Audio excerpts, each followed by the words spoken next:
ہمارے شیخ ابن تیمیہ رحمۃ اللہ علیہ کے متعلق کہتے ہیں، ابن تیمیہ رحمۃ اللہ علیہ ایک واسطے سے حضرت شیخ عبد القادر جیلانی رحمۃ اللہ علیہ کے خلیفہ ہیں، انہوں نے بیعت کی۔ خدا کرے کبھی آئرلینڈ میں جانے کا موقع ملے تو وہاں ہم نے کتاب دیکھی تھی،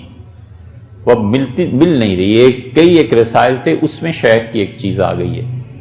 وہ کوئی وہاں جائے اور وہاں سے لائے، ان عربوں نے اسے چھپا دیا ہے، وجہ اس کی جانتے یہ بھی ہیں، لیکن چونکہ تصوف کے بنیادی طور پہ خلاف ہے نا، اور پڑھے لکھے تو ہیں نہیں، وگرنہ وہ کیوں نہیں لکھتے کہ ابن تیمیہ رحمۃ اللہ علیہ خود صوفی تھے، صوفیہ پہ تنقید کرتے رہے، اور دمشق میں سب سے بڑا قبرستان صوفیوں کا جو تھا،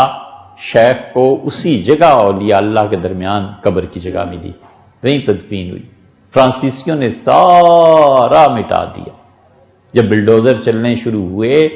ہمارے شیخ ابو الحسن علی ندوی رحمۃ اللہ فرماتے تھے کہ جب فرانسیسیوں نے یونیورسٹی بنانے کے لیے اس قبرستان کو ختم کرنا شروع کیا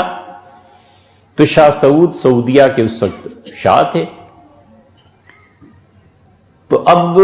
ان کے ایک دوست وہاں رہتے تھے، تو انہوں نے فوراً فون ملایا اور انہوں نے کہا شاہ سعود سے کہ یہ فرانسیسی سارا قبرستان ختم کر رہے ہیں اور ہمارے شیخ ابن تیمیہ رحمۃ اللہ علیہ کی قبر بھی ختم ہو جائے گی۔ تو پھر شاہ سعود نے دخل دیا اور اسے کہا اس قبر کو نہ چھیڑنا، ویسے تو تم تصوف کے اتنا خلاف، اور تمہارے شیخ ابن تیمیہ رحمۃ اللہ کی قبر پہ بلڈوزر چل جاتا، صحابہ رضی اللہ عنہ کی قبروں پہ بلڈوزر چل گئے، سب کچھ کر لیا، مگر اپنے شیخ کی جب باری آئی نا، انہوں نے کہا نہیں اس قبر کو نہیں چھیڑنا۔ اب تک شیخ کی قبر سے فیض ملتا ہے،